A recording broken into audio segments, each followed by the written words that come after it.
알트코인 언제 매수하냐? 알트코인이 상장되고 그 초기에 매수하던가 아니면 상승장이나 눌림목이 왔을 때 매수하던가. 그럼 어떤 알트를 매수하냐? 신생코인 그리고 힘센코인. 이때부터 진짜 알트의 불장이 시작합니다. 4월에서 6월 정도에 태어나는 코인들을 좀 유심히 볼 거예요. 비트가 이렇게 큰 폭으로 하락했잖아요. 요럴 때 알트를 사는 거예요.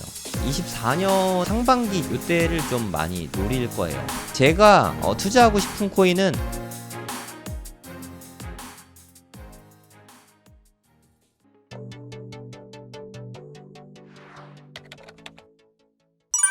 이번에는 좀 알트코인 투자에 대해서 좀 이야기를 좀 해보겠습니다. 알트코인이 뭐 누누이 말씀드리지만 매우 위험하거든요. 알트코인 종목을 제가 뭐 찾는 법만 알려드려도 자꾸 이렇게 매수하시는 분들이 있나 봐요. 뭐 그 좋다는 뜻이 아닌데 좀 되게 그래서 알트코인 이야기하기가 되게 조심스러워요. 나 지금 아직 안 샀으니까 얘기해도 될 것 같다 해서 이렇게 내가 관심 목록이거든요. 관심 목록. 관심 목록만 이야기한 건데 제 관심 목록에 있는 걸 그냥 막 사더라고요. 저도 안 샀는데. 그리고 떨어졌는데 어떡하냐라고 묻는데 되게 난감하더라고요. 나도 안 사고 나도 전략을 안 짰는데 어떻게 하냐고 나한테 물으니 되게 좀 애매한 것 같아요. 제 방송은 그저 참고용입니다. 저도 코인 투자 초짜입니다. 근데 제가 무슨 뭐 점쟁이도 아니고 뭐 전문가도 아니고 제 말을 듣고 투자하는 거는 진짜 추천하지 않거든요. 그렇게 말해도 좀 투자하실 분들이 있을 것 같아가지고 알트 종목을 이거 진짜 얘기를 못 하겠더라고요. 종목을 얘기하지 않고 알트코인을 이렇게 이야기하는 게 또 되게 어려워서 아니 예를 든 건데 사면 어떻게 예를 든 건데 아니 예 들 수 있잖아요. 예를 들라고 하는 거지 이거 좋으니까 사라랑 정말 다른데 그거를 좀 오해를 하시더라고요. 그런 사람들이 꼭 있는 것 같아요. 그래서 좀 고민이 되더라고요. 내가 그냥 예시만 들었을 뿐인데 그냥 뭐 사는 사람들 예시는 예시일 뿐입니다, 여러분. 왜 어떻게 말해야 안 사지? 되게 난감하더라고요. 이거 어떻게 말을 해야 되지? 이게 제일 어려운 것 같아요. 그럼 알트코인은 언제 매수하냐? 이게 다들 좀 궁금하지 않아요? 뭘 매수하냐? 뭐 매도는 둘째 치고 매수에 관해서 이 두 가지가 제일 궁금할 거라고 생각합니다. 그래서 이 두 가지 이야기를 당연히 오늘도 좀 해볼 생각인데 가장 궁금한 주제 아닙니까? 더 궁금한 거 있으세요? 이게 제일 궁금할 거라고 생각하는데 알트코인은 그러면 언제 매수해야 되냐? 어떤 알트를 무슨 코인 사야 되냐? 이 두 개가 핵심이지 않습니까? 뭐 결국 다 종합하면은 이 두 가지라고 생각이 되고 그럼 알트코인 매수 시기는 저는 두 가지 보고 있어요. 아까 잠깐 말씀드렸는데 상장 초기 상장한 지 얼마 안 됐을 때 이때는 진짜 시체가 하나도 없거든요. 시체가 뭐냐면 좀 물린 사람들이에요. 쉽게 말해서 뭐 이렇게 갔다가 이렇게 해갖고 막 이렇게 미친 듯이 뽀개졌다. 그리고 이렇게 갔다가 뽀개지고 뭐 이렇게 됐다. 그럼 여기서 한번 물리고 여기서 한번 물린 사람들이 있단 말이에요. 그래서 올라가면서 여기서 저항을 세게 받아요. 이런 게 뭐 저항선이라고 하거든요. 또 여기에서 또 저항을 한번 세게 받아요. 그래서 날아가야 되는데 여기서 맞고 떨어지고 또 힘들게 올라갔더니 여기서 맞고 떨어지고 좀 이런 일들이 많이 생기거든요. 근데 상장 초기에는 요런 게 시체예요. 쉽게 말해서 좀 물린 사람들이 많다. 이렇게 생각하시면 될 것 같아요. 근데 물린 사람들이 없어지는 거죠. 상장 초기니까. 그러니까 요럴 때 사는 거예요. 요럴 때 물린 거 없으니까 쭉쭉 갈 수 있잖아요. 그게 가장 좋은 시기라고 생각하고 아니면 상승장이잖아요. 지금 누가 봐도 상승장이잖아요. 상승장이고 엔드 조건입니다. 엔드 조건. 눌림목에서. 요럴 때 산다는 거죠. 눌림목이 뭐냐? 비트가 빠질 때 알트는 훨씬 많이 빠지거든요. 그때까지 기다렸다가 그때 매수를 하는 거죠. 요거 두 개를 지켜야 돼요. 그럼 어떤 알트를 매수하냐? 저는 그냥 뭐 되게 단순합니다. 신생코인. 저는 이번 알트 투자의 메인 아이디어는 일단 신생코인이어야 됩니다. 저는 그래요. 그리고 힘센코인. 신생이니까 액인데 힘이 세단 말이에요. 그러면 충분히 매수에 봄직하다고 생각합니다. 그러면 1번이나 2번 그리고 1번, 2번 이건 둘 다 동시에 만족해야 되고 이거는 오어 조건이고요. 요거는 엔드 조건이고 엔드 조건이 뭐고 오어 조건이 뭔지 모르면 투자하지 마세요. 그러면 본인의 투자 아이디어가 아예 없다는 뜻이니까 이게 돈을 지키는 길입니다. 오어랑 엔드 조건도 모르는데 투자를 하는 건 너무 위험하지 않습니까? 그러면 이렇게 투자 원칙을 정했잖아요. 알트코인 언제 매수하냐? 알트코인이 상장되고 그 초기에 매수하던가 아니면 상승장이나 눌림목이 왔을 때 매수하던가 뭐 요럴 때 매수한단 말이에요. 그리고 요거든 둘 다 만족하고, 그러니까 적어도 요거 두 개는 있어야 되고 요 둘 중에 하나 합쳐서 3개 내지는 4개 정도 되는 거죠. 3, 4개 정도의 조건을 만족시켜야 되는 거예요. 요런 조건을 만족시키는 코인이 많지 않겠죠. 네, 제가 저번에 돌려봤을 때 뭐 한 4, 5개 정도밖에 안 되는 것 같아요. 리스트는 한 12개 나왔지만 그 중에 제가 그래도 한 100만 원 정도 넣은 거는 한 3종목, 4종목? 요 정도밖에 안 되거든요. 그러니까 거의 없단 말이에요. 그러니까 얘네들을 매수할 때 좀 써보는 거예요. 이렇게 매수할 때 적어보고 사는 거, 이거를 일종의 뭐 매매일지 같은 거거든요. 저는 이게 진짜 중요하다고 생각해요. 투자 아이디어를 적는 거죠. 투자 아이디어를 여기에서 얻을 수 있어야 된다고 생각합니다. 네, 이해 가십니까? 이렇게 말해도 모르겠으면 네, 진짜 제 방송 안 보시는 게 저는 본인에게 이득이라고 생각합니다. 저 솔직히 그래요. 네, 뭔 소린지 모르는 분은 꽤 되시는데 오늘 제가 끝까지 다 말씀은 드릴 거예요. 끝까지 다 보시고도 모르겠으면 투자 안 하시는 게 맞습니다. 어떻게 투자해야 되는지 모르는데 투자하는 게 말이 안 되잖아요. 네, 이제 다 알려드릴 거예요. 일단 기준을 먼저 알려드린 거예요. 그럼 이런 코인들을 어떻게 찾는지 이제부터 코인을 좀 찾아드릴게요. 네, 여기 그 업비트 홈페이지 들어가면 고객센터 있거든요. 고객센터에 들어가시면 디지털 자산 추가, 이게 신규 상장입니다. 요런 게 공지에 떠요. 요런 거를 좀 잘 보는 거예요. 업비트 홈페이지에 들어가서 고객센터에 맞게 디지털 자산 추가를 요거를 한번 봅니다. 이런 게 되게 중요한 거예요. 제가 아까 신규 상장된 거를 좀 잘 봐라 라고 말씀드렸잖아요. 신규 상장. 근데 신규 상장됐다고 다 사면 안 됩니다. 이거 아까도 말씀드렸지만 참고용입니다. 단순 예시예요, 예시. 예시를 들었을 뿐인데 매수하면 곤란합니다. 그래서 BTC 마켓 말고 KRW 마켓이 중요해요. 이거는 한국 돈, 원화로 매수할 수 있는 거고, BTC 마켓은 비트코인으로 매수하는 거거든요. 그러니까 얘는 ALT라는 알트인가? 네, 요 코인은 BTC 마켓에만 상장했으니까 요런 거 빼고, 요것도 빼고, 그러면 피스, 뭐라고 읽는지 모르겠어요. 그냥 피스라고 읽겠습니다. 피스라는 코인이 예를 들어 있는 거죠. 그러면 일단 신생인지 확인해 봐야죠. 업비트에는 지금 등록이 됐지만 과거부터 있던 코인일 가능성도 있거든요. 그걸 좀 체크를 해야 되고, 그리고 힘센 코인이야, 요것도 확인을 해야 됩니다. 요거는 코인 마켓캡 기준으로 시가총액을 좀 보면 됩니다. 이제 확인을 한번 해볼게요. 되게 쉽습니다. 이제 이 원리를 적용을 계속 시키는 거예요. 이걸 제 말 듣고 하는 게 아니라, 이거 투자 추천이 아닙니다. 피스 사라는 뜻 아니에요. 또 누가 피스 사놓고는 이거 떨어졌는데 어떡해요? 막 이런 댓글이 달리면 전 그냥 보지도 않고 블라인드 처리하겠습니다. 방송 보지도 않고 사놓고는 나를 믿고 샀다고 뭐 그런 얘기 안 하시면 좋겠어요. 제발 좀 구글에다가 코인 마켓캡이라고 치면 됩니다. 이렇게 치고 여기를 들어가요. 이제 피스를 검색해보는 거죠. 여기다가 89이네요. 이 신규 상장 코인인데 저는 100위권 이내에 있으면 괜찮은 코인이라고 생각하거든요. 그 다음에 이걸 모두를 눌러요. 얼마 안 됐죠? 며칠 안 된 것 같아요. 코인 상장 자체가. 제일 많은 게 바이낸스고, 그 다음에 OKX고, 뭐 이런 식으로 되네요. 아직 업비트에는 거래가 활발하진 않은 것 같습니다. 제일 거래가 많은 차트를 봅니다. 거래소마다 거래량이 틀린데 제일 많은 곳을 클릭을 합니다. 그냥 뭐 요렇게 돼 있죠. 근데 4시간 봉으로 보면 한번 쐈죠. 네, 이거 왜 쐈을까요? 한번 맞춰보세요. 요 타이밍에서 메로나가 그려졌잖아요. 이런 걸 장대 양봉이라고 하는데 별건 아니고 장대, 그러니까 막대기가 길다는 뜻이죠. 양봉은 녹색봉, 올라간 봉이 양봉이라고 생각하시면 되는데 되게 길게 쌌잖아요. 왜 쌌을까요? 맞습니다. 상장빔이죠. 상장빔. 네, 업비트 상장이 돼서 이렇게 크게 올라간 거죠. 그러면 여기에서 매집할 수 있고, 뭐 여기에서 매집을 뭐 할 수 있는 거죠. 우리가 매수를 한다고 치면은 요런 데가 뭐 나쁘지 않은 자리라고 뭐 저는 보고 있어요. 뭐 예시용입니다. 예시용. 이거 이 얘기 듣고 뭐 피스 추천이다 뭐 이렇게 얘기하면 정말 곤란합니다. 네, 제가 한 10번 이야기한 것 같아요. 투자 추천 아니니까. 하여튼 이런 식으로 확인을 해볼 수 있는 거죠. 이게 신규 상장 코인이구나. 신생 코인인 거 확인했죠. 되게 날짜가 뭐 얼마 안 됐잖아요. 바이낸스 제일 오래됐는데 2월 달에 됐으니까 한 달밖에 안 된 애기면서 89이죠. 요 정도면 괜찮은 겁니다. 그러니까 저는 보통 기준을 탑 100 정도로 잡고 있거든요. 신생이니까 탑 50이면 더 좋아요. 탑 50이면 이미 많이 오른 거 아니냐. 그래도 더 좋더라고요. 좀 덜 좋긴 하지만 그래도 아주 나쁜 건 아니다.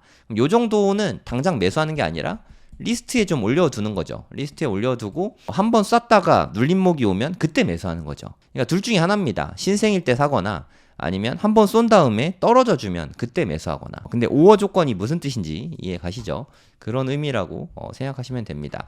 이 시총을 보면 시가총액이 1조 4천억 정도 되죠. 요 정도 1조 이상은 돼야 된다고 생각해요. 너무 작은 거는 쓰레기가 많으니까 요 정도면은 규모 면에서도 나쁘진 않다고 생각합니다.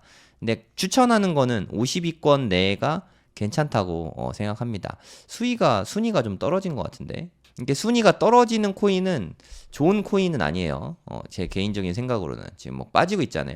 한번 올랐으면 빠지기 마련이긴 한데 그러면은 또 좋은 기회가 또 올 수 있죠. 수위도 상장된 지 얼마 안 됐거든요. 모두로 보면은 작년 한 5월쯤 상장한 건가요?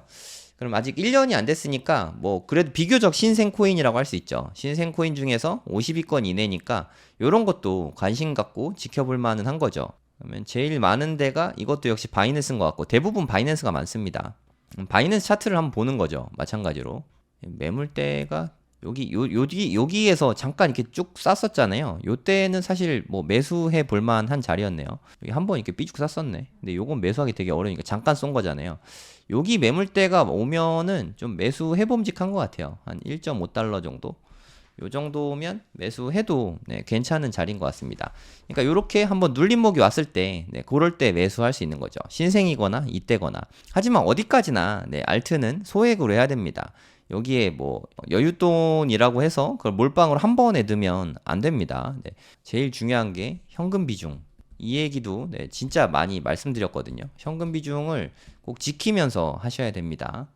여기 보니까 ID라는 또 디지털 자산 추가 이렇게 나왔잖아요. 요걸 또 한번 클릭해 봅니다. KRW 마켓에 상장이 됐죠. 그럼 또 ID를 검색해 보는 거죠. 투자 추천이 아닙니다. 누누이 말씀드리지만 업비트 공지사항 보고 지금 추려내고 있는 거예요. 스페이스 ID라는 그런 코인인데 228이 좀 마음에 안 들어요. 228이라서 마음에는 솔직히 안 듭니다. 뭐 춘추전국 시대네요. 이거는 업비트가 제일 많네요. 이거는 사실상 뭐 김치 코인이라고 봐도 될 것 같아요.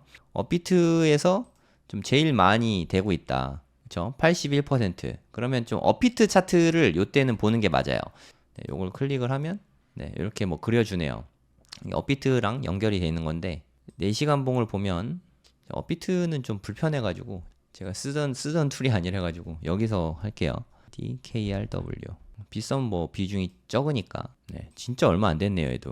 얘도 한 달도 안 된 코인인 것 같아요. 상장빔 처음에 한번 쏘고 그 다음에 초기죠. 상당히 요 정도면 극초반이라고 생각해요. 빔을 쌌는데도 여기 뭐 650원에서 한 1000원이니까 2배도 안 됐잖아요. 요 정도면 나쁘지 않은 밴드라고 생각합니다. 요 밴드 안에 있으니까 요 자체는 차트적으로는 뭐 그러니까 분할 매수를 해도 나쁘지 않다고 생각하는데 단점은 이거죠. 순위가 너무 낮다는 거. 시총이 되게 낮아요. 보시면 228이잖아요. 그게 좀 단점입니다. 시가총액이 한 4,260억밖에 안 되는데 1조도 안 되잖아요. 그래서 스캠, 초스캠 코인일 수 있으니까 이런 거는 특별히 조심해야겠죠. 날아가는 것도 쉬운데 밑으로 바닥으로 깔아앉는 것도 쉬우니까 변동성이 너무 큽니다. 사실 매우 위험한 투자 자산이에요. 뭐 저는 사실 이런 거 잘 안 사거든요. 너무 싸니까 안정감이 좀 많이 떨어지는 것 같아요. 업비트 위주의 코인인 것 같고 그러니까 이런 거는 변동성이 크죠. 벌면 많이 벌고 잃으면 많이 잃을 수 있는 그런 코인이라고 생각합니다. 아무리 그래도 많이 못 벌 수는 있지만 크게 손해 보지는 않을 것 같긴 해요. 왜냐하면 상장 초기니까. 그래서 상장 초기에 코인을 이렇게 보는 거거든요. 근데 왜 이렇게 업비트에서 찾냐? 업비트의 공지사항 보고 지금 찾고 있는 거잖아요. 여기에서 피스 코인이 있고 여기에서 뭐 ID라는 코인이 있고 그러니까 KRW로 검색해서 이렇게 나온 거잖아요. KRW 마켓만 궁금하니까 왜 이렇게 해서 찾냐? 우리는 업비트가 되게 친숙하잖아요. 업비트가 그냥 뭐 그런가 보다. 뭐 한국의 그냥 평범한 거래소지 이렇게 생각할 수 있는데 업비트는요 세계적인 거래소입니다. 세계적인 거래소. 네, 세계적인 거래소면 뭐 전 세계인들이 다 좋아하냐 그런 건 아닌데요. 거래량 면에서 세계적인 거래소라고 보시면 돼요. 한번 같이 보여드릴게요. 코인 마켓캡 들어오셔서 거래소를 누르잖아요. 아시다시피 업비트에는 선물 거래가 없어요. 그러니까 스팟이 현물인데 우리가 그냥 코인 사고 파는 게 그냥 스팟이라고 생각하시면 되고, 여기에서 거래량 순으로 볼게요. 트레이딩 볼륨. 이게 진짜 세계적인 수준입니다.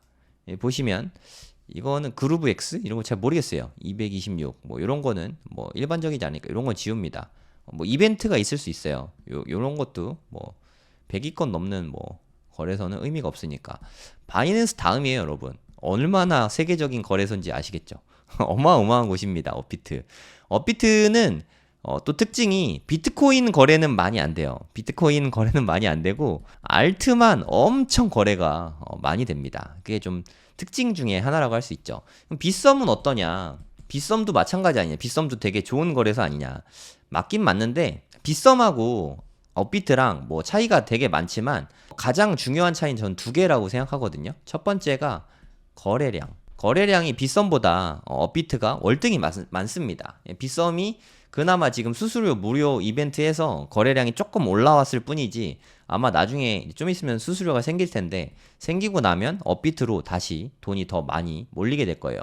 그 다음 두 번째는 종목 수예요. 종목 수가 무슨 뜻이냐면, 예를 들어서 업비트에 상장된 게 100개라고 치면 빗썸은 한 500개는 될 것 같아요. 그러니까 종목 자체가 훨씬 많아요. 얘는 좀 웬만하면 다 상장시키거든요. 그러니까 좀 검증 안 된 거가 올라오는 것도 좀 문제고, 돈이 흩어지잖아요. 그것도 문제입니다. 예를 들어서 업비트에서 거래 대금이 10조라고 치고 빗썸에서 거래 대금이 5조라고 치면은 얘는 100개 기업에 분산이 되는 거고, 100개 알트에, 얘는 500개 알트에 분산이 되니까 금액이 더 적죠. 이게 금액이 적으면 단점이 슬리피지가 많이 생겨요. 슬리피지가 뭐냐면 쉽게 말해서 매수가가 밑에 있겠죠. 그리고 매도가랑 이 가격의 격차가 꽤 크다는 거예요. 예를 들어서 비트코인을 매도는 나는 뭐 한 9천만 원에 팔고 싶다. 매수하겠다는 애는 8,800만 원이다. 그럼 슬리피지가 무려 200만 원이나 되잖아요. 그러니까 매수호가 매도호가 사이의 격차? 이게 슬리피지거든요. 무슨 뜻이냐면 내가 지금 당장 시장가로 살 때 손해보는 금액이죠. 쉽게 말해서 나는 솔직히 이 금액에 사고 싶은데 지금 바로 살려면 200만 원이나 더 비싸게 주고 사야 되잖아요. 빗썸은 이게 너무 심해요. 그래서 저는 빗썸을 되게 좀 싫어합니다. 뭐 이거 솔직한 마음이니까. 개인 취향이에요, 개인 취향. 저는 그래서 빗썸을 싫어하고 저는 업비트를 좋아하거든요. 저만 그런 게 아니라 많은 코인러 분들이 좀 많이 그렇습니다. 빗썸은 좀 가두리 펌핑도 좀 많고, 가두리 펌핑이 뭐냐? 예를 들어서 업비트에선 10,000원이에요. 근데 막 빗썸에서는 막 2만 원씩 하는 거예요. 엄청 비싸게 사는 거잖아요. 물려도 더 많이 더 세게 물리는 거니까. 그래서 저는 빗썸을 별로 그렇게 좋아하진 않습니다. 그래서 저 개인적으로는 업비트만 쓰고 있어요. 한국 거래소 중에는. 해외 거래소는 별개로 하고, 업비트가 되게 그런 면에서 좋은 거래소라고 저는 생각합니다. 거기다가 원화로 거래되잖아요. 원화로만. 이거 뭐 이상한 거래소 지우고 나면 바이낸스 다음 업비트인데, 바이낸스가 하루 거래량이 37조예요. 37조. 무지막지하죠. 네. 전 세계 거래량을 거의 다 흡수하고 있다고 생각하시면 됩니다. 근데 업비트가 대한민국의 저력이죠. 무려 11조를 하고 있습니다. 11조. 어마어마하죠. 네, 업비트 거래량 자체가 정말 어마어마합니다. OKX나 바이비트 둘이 합한 거하고 비슷할 정도죠. 네, 엄청난 거래소예요, 업비트에. 그래서 업비트에 상장됐다는 것 자체가 돈이 더 많이 들어올 수 있다는 거죠.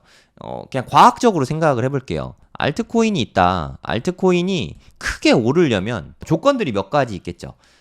매수세가 강하게 붙어야 되잖아요. 매수세가 아주 강해야 된다고 생각합니다. 그러니까 수많은 코인 중에 예를 들어서 이거 투자 추천 아닙니다. 예를 든 거예요. 예시를 든 걸 자꾸 사고 그러면 제가 좀 되게 마음이 불편해요. 네, 만약에 이런 코인이 있다. 저 한 개도 없어요. 네, 피스코인 한 개도 없으니까 편하게 이야기하겠습니다. 살 계획도 현재는 없어요. 네, 나중엔 모르겠지만.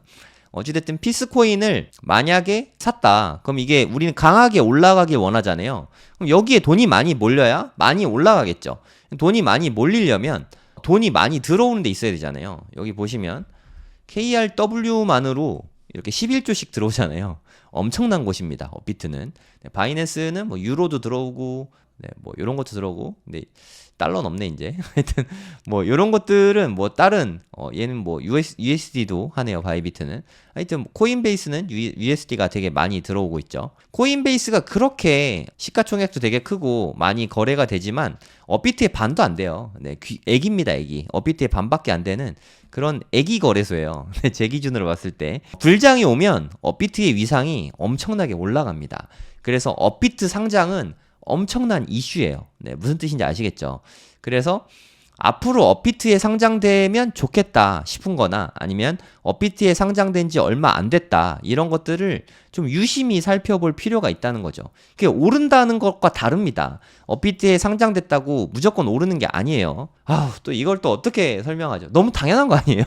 업비트에 상장한다고 다 오르는 건 아니잖아요. 당연히 업비트에 상장된 것 중에서 잘 추려보자는 거죠. 추리는 과정을 제가 해드리진 않습니다. 그런 건 여러분들이 추리어서 잘 투자를 하셔야죠. 네, 무슨 뜻인지 아시겠어요? 그러면 이거 방송 괜히 봤네 이런 생각이 드시는 분은 안 보시는 게 맞아요. 제가 이렇게 언급했다는 이유로 사고 이러면 안 돼요. 제가 언급을 한 게 아니라 업비트에 상장이 돼서 말씀드리는 거잖아요. 무슨 뜻인지 아시겠죠? 네, 좀 이해가 조금 되셨을 거라고 생각하고 ASTR 1시간 연기된 거니까 뭐 하긴 했겠네요. ASTR 또 요런 코인이 있으니까 살펴보는 거죠. 투자 추천 아니라고 말씀드렸어요. 저도 지금 처음 봅니다. 여기에서 ASTR을 봅니다. 오래된 코인일 수도 있으니까 102위 좀 아차상 원래 100위권인데 102위면 뭐 비슷하잖아요. 뭐 정확하게 그걸로 자를 필요는 없으니까 102위 하는 코인이고 여기서 모두를 누르면 얼마나 됐는지 알 수 있거든요. 그렇게 애기 코인이 아니죠. 엄청 애기는 아니에요. 바이낸스가 좀 높은 편인 것 같아요. 바이낸스 비중이 제일 높은 것 같습니다. 바이낸스 한번 볼게요. 좀 잘 분산돼 있네요. 거래소 하나에 몰리지 않았고 2022년도에 상장됐으니까 한 벌써 2년이나 된 코인이잖아요. 네, 저는 이러면 그냥 제끼입니다. 네, 뭔 소리인지 아시겠죠? 그러니까 좀 애기 코인을 좋아한다는 얘기죠. 근데 제가 투자하고 싶은 코인은 아직 상장이 안 된 것 같아요. 아직 저는 그렇다고 생각하거든요. 왜냐? 올해 슈퍼스타가 없어요. 슈퍼스타가 없어서 저는 아직이라고 생각하고 있습니다. 지지난 장에서는 뭐 이더나 뭐 리플이나 뭐 이런 슈퍼스타들이 있었죠. 그리고 지난 장에서는 뭐 솔라나나 뭐 아발란체도 네, 일부 들어가고 죽긴 했지만 그래도 한때 각광받았던 뭐 루나 뭐 요런 애들이 각광을 받았죠. 근데 올해는 뭐냐? 월드냐? 전 잘 모르겠어요. 네, 월드가 그렇게까지 뭐 지금 각광받고 있는지 모르겠고 아직은 윤곽이 드러나지 않았다고 생각합니다. 그리고 얘는 아직 엄마 뱃속에 있는 것 같아요. 아직 태어나기 전이지 않을까 그런 생각이 듭니다. 사실 이거를 찾기는 너무 어렵습니다. 솔직히 말해서. 근데 아직 태어나기 전인 이 코인이 해서 슈퍼스타가 태어났다. 슈퍼스타라는 코인이라고 쳐볼게요. 그럼 슈퍼스타가 오른 그 느낌을 보고 그거랑 좀 비슷한 성향을 가진 코인들을 투자하는 것도 좀 방법이라고 생각이 듭니다. 그래서 아직은 슈퍼스타가 나오진 않은 것 같다. 그래서 제가 말씀드린 코인에 투자 추천 아니라고 말씀드린 이유가 아직 슈퍼스타도 안 나왔는데 올해 뭐가 그렇게 각광받을지 모르잖아요. 월드일 수도 있어요. 근데 아직은 모릅니다. 이건 뭐 몰라요. 저는 뭐 다른 무언가일 거라고 생각하는데 월드코인은 뭐 사실 근본 코인도 아니고 뭐 얘가 무슨 일을 하는지도 모르겠고 다만 샘 알트먼이 만든 AI가 묻어서 지금 좀 테마로 올라가는 것 같아요. 밈코인하고 월드코인이 뭐가 그렇게 다른지도 사실 잘 모르겠어요. 그러니까 밈코인이라고 있는데 그냥 아무 이유 없는 코인이에요. 그러니까 예를 들어서 뭐 도지코인이나 뭐 시바이누 코인 저는 이런 거는 투자 안 하거든요. 장난삼아 재미삼아 만든 코인을 뭐 밈코인이라고 하는데 밈코인에 저는 투자 안 합니다. 이게 뭐 날아가면 팍팍 오르긴 하는데 이런 거에 내 피 같은 돈을 묶어 놓는 게 저는 마음이 너무 불편해서 저는 이런 데 투자하지 않는데 뭐 본인이 하고 싶으시면 하면 되죠. 그러니까 제 투자 아이디어랑은 관련이 없다는 뜻입니다. 그러니까 저는 이런 방식으로 투자한다는 거고 돈 버는 방법은 사실 되게 많잖아요. 네, 제 방법이 옳다는 게 아니라 저는 이렇게 골라내고 투자하고 있습니다를 여러분께 그냥 관점을 공유 드리는 거예요. 그냥 관점 공유? 네, 그 정도로 보시면 되겠습니다. 이제 대충 어느 정도 감이 오시죠? 네. 그리고 이건 뭐 그냥 참고 삼아서 알아두실 부분인데 거래대금 순으로 이렇게 정리를 해봐서 이 금액이 큰 애들 있잖아요. 오늘은 좀 전통의 코인들이 좀 강세를 많이 보이네요. 스페이스 아이디 아까 봤던 건데, 네, 이것도 거래량 상위에 있네요. 거래량 상위에 있는 코인들은 잘 지켜보시면 좀 보일 거예요. 어떤 게 주목받고 있는지 이런 것들을 좀 체크해 놓는 게 중요하다고 생각합니다. 거래량 상위에 좀 들어가는 코인들이 앞으로도 상위에 들어갈 가능성이 크거든요. 네, 이런 건 조심하시고 이제 상폐된다는 것 같은데 U가 붙은 거는 좀 조심해야 될 것 같아요. 투자 유의 종목. 이런 거 좀 조심하세요. 이거 상폐될 수 있거든요. 상폐에 나왔던 것 같아요. 썸씽 거래 지원 종료 안내. 이게 상폐된다는 뜻이거든요. 네, 이런 거는 각별히 조심해야 됩니다. 그럼 찐 불장은 언제 오냐? 알트 투자하는 게 제가 뭐 말씀드렸지만 지금은 비트 위주로 네, 돈 있으면 그냥 비트만 그냥 모아가면 된다. 분할 매수하면 된다. 이런 말씀을 드렸고 이제 찐 불장이 오면 그 다음부터는 알트 위주로 네, 투자하면 좋을 것 같다. 소액으로. 그러니까 뭐 9대1 비중이라 그랬죠. 만약에 내가 1000만 원을 투자한다고 치면 저라면 비트코인에다가 한 600만 원쯤 넣고 그리고 알트코인에 뭐 한 100에서 200만 원 정도 이렇게 투자를 하고 나머지 2, 300 정도는 현금으로 갖고 있을 거예요. 그럼 나중에 크게 하락장이 오면 이 현금으로 네, 추가 매수를 할 수 있잖아요. 좀 대응이 가능하니까 요게 저는 맞다고 생각합니다. 그리고 매달 또 우리가 일을 하니까 본업에서 좀 현금 흐름이 나오잖아요. 그럼 내가 초보자면은 그냥 비트코인만 좀 사면 되죠. 반감기 전까지는 더더구나 비트코인 위주로 사면 되고 그리고 일부는 뭐 예를 들어서 내가 뭐 한 200만 원 정도 저축할 생각이다. 그러면 올해는 한 50만 원 정도는 알트코인에 좋은 자리가 오면은 사야 되니까 요걸 계속 좀 적립하는 것도 방법이라고 생각해요. 그러니까 요건 그냥 저금한다 생각하고 투자 공부한다 생각하고 일종의 학원비죠, 학원비. 50만 원씩 매달 모아놨다가 좋은 자리가 오면 투자를 하면 좋을 것 같다는 생각이 듭니다. 이제 마켓 타이밍 재는 법을 좀 같이 보시면 좋을 것 같아요. 그러니까 이더리움 BTC 차트가 있거든요. 이게 트레이딩 뷰거든요. 뭐 요렇게 차트가 나오거든요. 여기에다가 요걸 클릭하시고 이더리움 BTC 이렇게 치면 됩니다. 이더 그다음 BTC 이게 사토시 차트라고 하는데 바이낸스 걸로 보면 돼요. 그러니까 비트코인 가격 대비 이더리움의 변화량을 보는 거예요. 이런 식으로 보시면 되거든요. 그러면 이미 한 2번 정도 마켓 타이밍이 있었잖아요. 그때의 변화를 좀 살펴보시면 요때 엄청난 상승이 있었죠. 그러니까 이더리움이 크게 올랐다는 거예요. 비트코인이 올랐는데 이더리움은 그거보다 훨씬 더 많이 올랐다는 뜻이죠. 이때 엄청난 상승이 있었죠. 여기도 마찬가지로 어마어마한 상승이 있었죠. 엄청난 상승, 엄청난 상승. 그러니까 이게 이더리움 가격이 에게 한 3배밖에 안 올랐어? 이게 아니라고. 그러니까 이더리움 가격이 예를 들어서 비트코인이 3배 올랐고 얘가 또 3배 오르면 9배가 오른 거예요. 무슨 뜻인지 아시겠죠? 비트코인이 오른 거에다가 또 이만큼 더 많이 오른 거니까 엄청나게 오른 거라고 생각하시면 됩니다. 그 다음에 하락장에서는 훨씬 많이 떨어지죠. 네. 그래서 우리가 비트코인 위주로 투자해야 되는 이유입니다. 횡보하다가 또 크게 오르고 이게 불장이에요. 올라가는데 이게 불장, 이게 불장. 그러면 이번에 또 불장이 오면 또 요런 그림이 그려질 수 있는 거죠. 그러니까 여기와 여기 이렇게 잘 보셨잖아요. 여기도 아직은 불장이 안 온 게 보이시죠? 뭐 급상승하는 게 없으니까. 이제 급상승하기 시작하면 찐 불장이 온다고 생각합니다. 순서가 있어요. 순서가. 그러니까 핵심은 이더리움 BTC 차트에서 골든 크로스인데 초보자분들 이거 좀 어려우니까 요게 진짜 쉽다고 생각해요. 이게 순서입니다. 순서.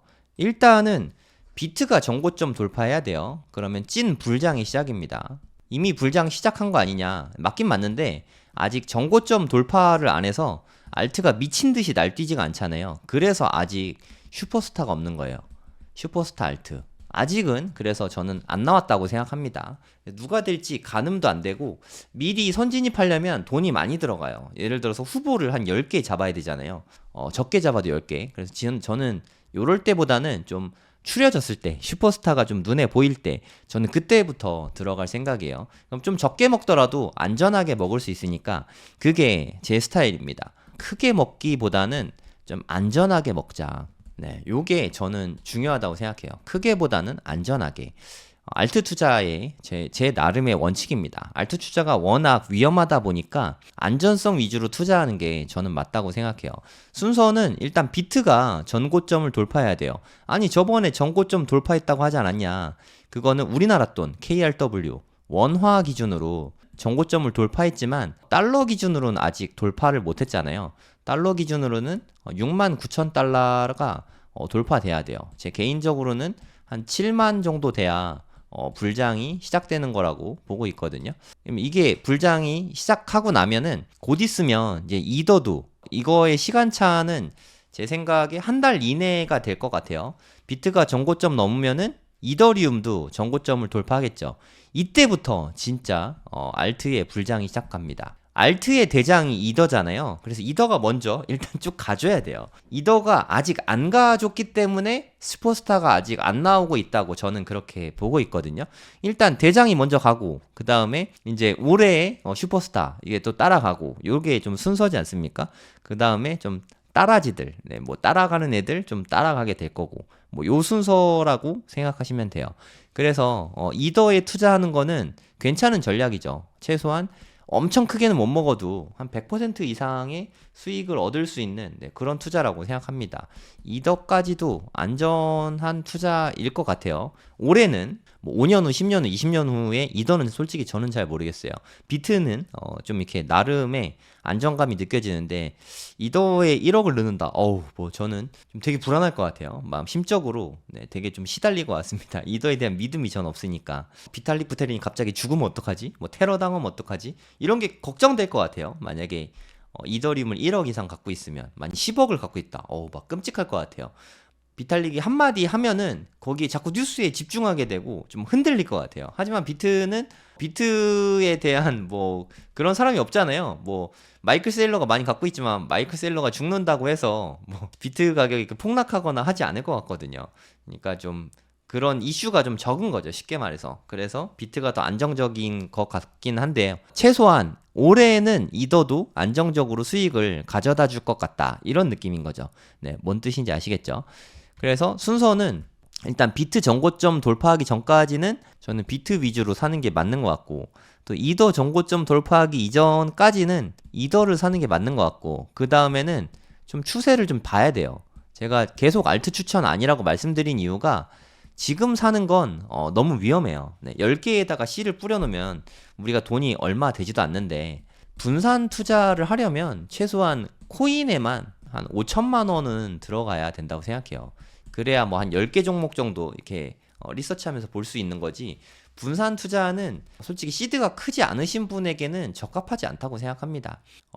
여기 코인은 알트에만 5천 얘기하는 거예요. 알트 코인에만. 저 비트 포함해서 5천인데요. 그럼 비트만 5천 사시면 됩니다. 저는 그게 맞다고 생각하고 알트에 5천 정도 되게 큰 거죠. 알트에 5천을 투자하려면 제 생각에 최소한 자산 규모가 10억 이상 되는 분이 이렇게 하셔야 된다고 생각해요. 내가 뭐 전 재산이 1억인데 5천을 알트에 넣는다. 와, 그거는 정말 너무 무시무시합니다. 너무 무서운 것 같아요. 저는 그런 투자 못할 것 같은데 하여튼 내 돈을 이런 쓰레기에 넣는 거는 좀 조심해야 된다고 생각합니다. 알트는 쓰레기다. 이거를 잊으면 안 돼요. 비트코인은 좋은 코인이지만 알트코인은 따라쟁이고 쓰레기 코인이다. 이거를 항상 염두에 두고 투자를 하셔야 됩니다. 그럼 이더까지도 정고점이 돌파했다. 그러면 알트는 언제 하는 게 좋냐? 여기 밑에 많이 썼죠. 떨어지면 그때 줍줍하면 됩니다. 잘 보세요. 제 차트로 잘 보여드리도록 하겠습니다. 이더리움 차트를 한번 보죠. 이더리움 차트. 비트 정고점 넘은 날부터 보도록 하겠습니다. 여기 2017년 12월 15일에 정고점을 요때쯤 넘게 됐죠. 요때가 2020년 12월 19일이네요. 2020년 12월 19일 날 장대 양봉이 나오면서 몇 번 트라이 하던 끝에 넘었죠. 그래서 이번에도 정고점 근처에서는 좀 몇 번의 트라이가 있을 것 같습니다. 여기 파란색 선을 보시면 되는데 여기 한 번 도전했다가 떨어졌고 또 도전했다가 떨어졌고 세 번째에 이게 딱 통과했죠.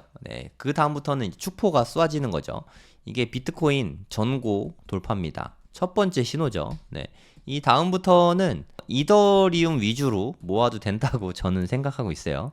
이 다음에 이제 19일 날 그 다음부터 2020년 12월 한 16일 요쯤부터 넘었으니까 그때부터 이더리움 차트를 또 볼게요. 12월 16일입니다. 날짜 기억하세요.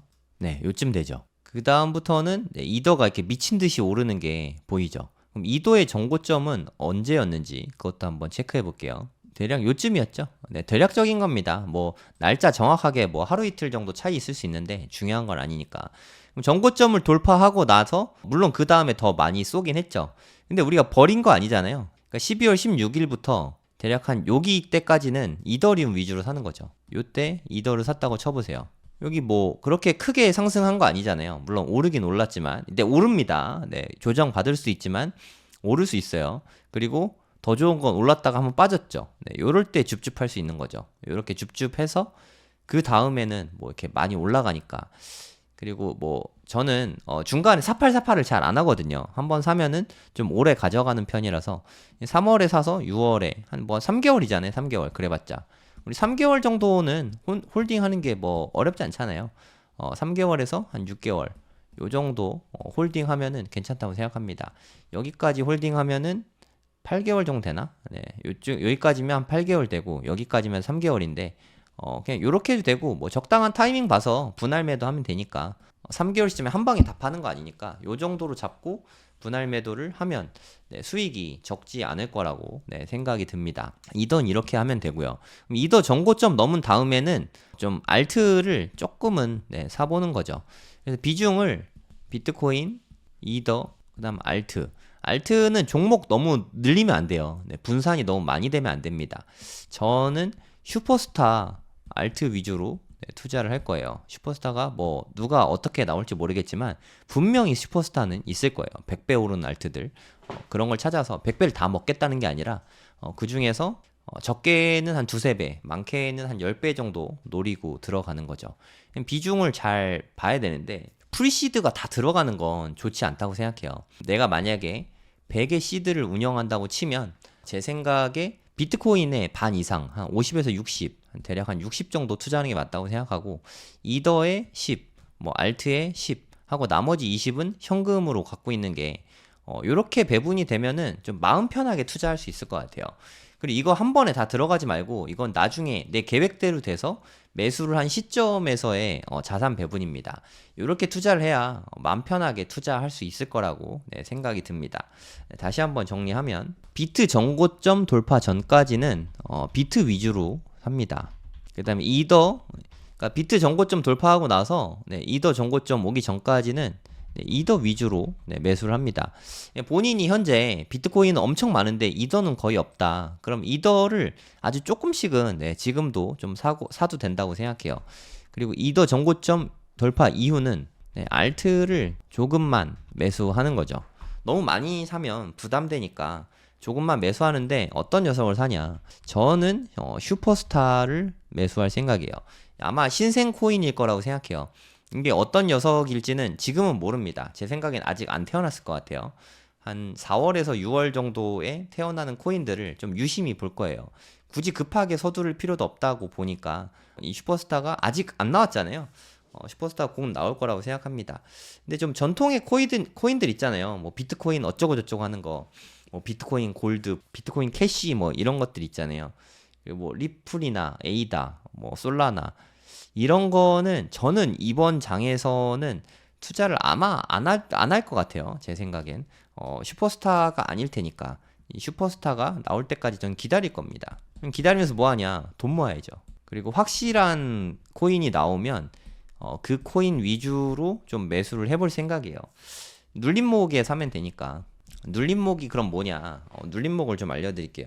비트코인 차트를 많이 보는 게 좋다라고 말씀을 많이 드렸잖아요. 하락장하고 다르게 상승장에서는 눌림목이 그렇게 횡보장이 길지가 않아요. 무슨 말이냐면 하락장에서는 이렇게 횡보하는 게 엄청 길죠. 그래서 기간이 되게 많은데 상승장이 일단 출발하면은 그렇게 길지가 않습니다. 그나마 여기가 길었죠. 1월부터 1월 27일 한 달 정도 매집 기회가 있었죠. 여기도 한 3주 정도 매집 기회가 있었고 2주 정도 매집 기회가 있었고 요럴 때마다 뭐 들어가는 거죠. 이렇게 크게 떨어질 때마다.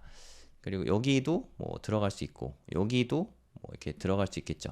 근데 요런 때에서 들어가는 거는 좀 큰 신경이 필요하죠. 네, 좀 이제 후반기로 갈수록 위험한데 초반에는 그냥 과감하게 들어가도 된다고 생각해요. 그러니까 상승장에 눌림목 요런 걸 눌림목이라고 해요. 이게 좀 깔아앉는 데들.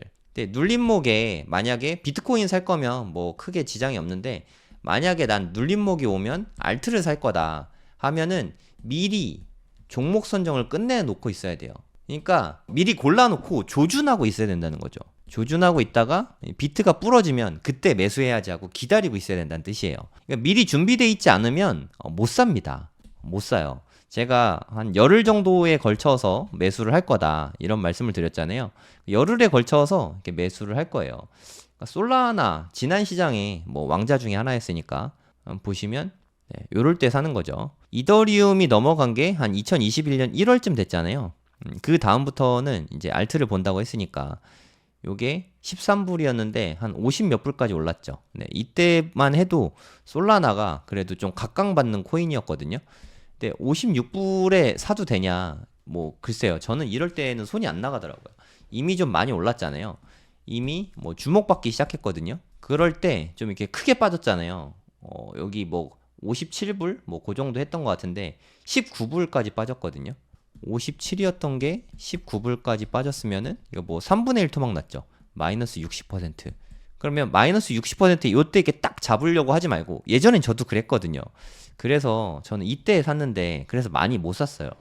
19불이 다시 올 줄 알아갖고 요때 19불이 와서 네, 다시 이렇게 다이버전스 걸리기 위해서 한 번 더 떨어져야 되니까 요거 밑으로 빠질 줄 알고 많이 못 들어갔는데 그냥 바로 올리더라고. 네. 한 21불까지 갔었던 것 같아요, 이때. 그래서 아주 많이는 못 샀는데 그래도 꽤 사긴 샀습니다. 그러니까 중요한 거는 이렇게 빠지면 분할 매수를 한다는 거죠. 이게 뭐 오르든 떨어지든 한 열흘 정도 10일 그러니까 적어도 일주일 7일에서 10일 동안 분할로 매수를 하는 거예요. 요때 이렇게 분할 매수를 했다고 치면 평균 단가가 가운데쯤 되겠죠. 한 요 정도 한 30불대 정도는 충분히 평단 맞출 수 있거든요. 일주일에 걸쳐서 이렇게 사면 이렇게 샀다고 칠게요. 30불에 샀다고 치면 우리는 결과를 알고 있거든요. 요쯤에 평균 단가가 되겠죠. 요 정도면 그죠?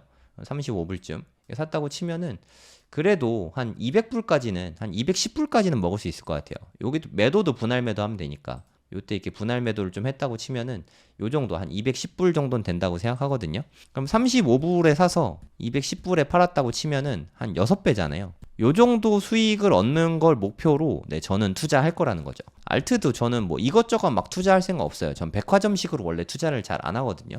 집중 투자합니다. 저는 집중 투자. 뭐 돈도 얼마 안 되는데 뭐 분산까지 하면 큰 돈 어떻게 법니까? 그래도 네, 이렇게 부러졌을 때 그럴 때 사면은 잃을 가능성이 크진 않다고 생각하거든요. 그럼 그런 눌림목이 솔라나로 보는 게 아닙니다. 네, 좋은 자리는 비트로 보는 거예요. 비트로. 이게 중요합니다. 솔라나 차트를 보면서 이게 마켓 타이밍을 재는 게 아니라 비트가 이렇게 큰 폭으로 하락했잖아요. 요럴 때 알트를 사는 거예요. 요렇게 비트가 빠지면은 이게 별거 아닌 것 같지만 이게 꽤 많이 빠진 거예요. 41,600, 한 2, 30%? 뭐 이렇게 빠진 거거든요. 20% 정도 빠진 것 같은데 요렇게 비트가 20% 빠지면은 아까 솔라나 60% 빠졌잖아요. 그러니까 충분히 많이 빠집니다. 요럴 때를 좀 기다리는 거죠. 예를 들어서 여기는 뭐 엄청나게 빠졌잖아요. 이렇게 빠지면 솔라나는 진짜 미친 듯이 빠지거든요. 그럴 때 기다렸다가 매수를 하는 거죠. 비트가 쭉 빠지면 아직 상승장이 안 끝났다는 전제 하에서요. 상승장이 끝난 것 같으면 그걸 어떻게 하냐? 그걸 알기는 솔직히 쉽진 않은데 그래서 이렇게 후반에 이렇게 쭉 빠졌을 때 요때는 저는 이거 하나 그냥 안 먹을 거예요. 저는 요런 것만 먹으려고 네, 생각 중입니다. 초반에 한 2번 정도 빠졌을 때 요때는 매수를 하고 뒤에 있는 하락에는 좀 비중을 줄이겠죠. 예를 들어서 요때 100만 원 들어갔으면은 요때는 뭐 한 50만 원, 요때는 한 20만 원 이렇게 비중을 좀 줄여서 들어갈 거예요.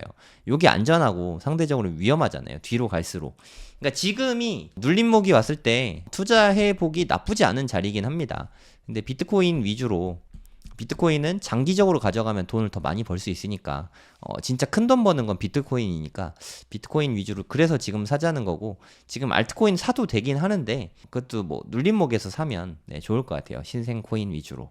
뭐 이게 올해 투자 계획입니다. 25년에는 매수는 아무 코인도 안 할 것 같아요. 제 생각에. 물론 선물은 좀 들어갈 수도 있긴 하겠지만 25년에는 매수를 거의 안 할 것 같습니다. 뭐 해도 뭐 적은 비중으로 뭐 그 정도만 할 것 같고 24년에 그것도 한 상반기 중에 요때를 좀 많이 노릴 거예요. 그래야 하반기에 추수하고 25년 상반기에 추수하고 할 테니까 좀 1년 농사 짓는 느낌으로 요렇게 하시면 될 것 같습니다. 모내기도 그러니까 뭐 농사가 뭐 같은 것 같아요. 저도 제 직업 중에 하나가 농부이기도 한데 농사 짓는 거죠. 일종의 한 4월에 뭐 모내기를 하는 거예요. 추수는 10월 말 정도로 할게요. 그럼 한 대략 추수하고 모내기 하는 데까지 한 6개월 정도 시간이 걸리잖아요. 이 6개월. 그러니까 4년 동안 준비해서 그러니까 3년 좀 준비하는 거죠. 6개월 동안 추수를 하는 이런 게임이라고 생각을 하시고 게임 같지 않습니까? 머니 게임이죠. 되게 재밌기도 하고 잘 되면 돈을 벌고 잘 안 되면 돈을 잃겠죠. 근데 손익비가 되게 좋은 자리니까 지금은 투자해 봄직하다. 저는 그렇게 생각합니다. 올해 상반기에는 정말 투자하기 되게 좋은 시장이 되지 않을까 하고 전 기대가 되게 많아요. 막 지금도 막 되게 설레이고 지금 새벽 3시인데 되게 열심히 방송하지 않습니까? 늘 설레어서 그렇고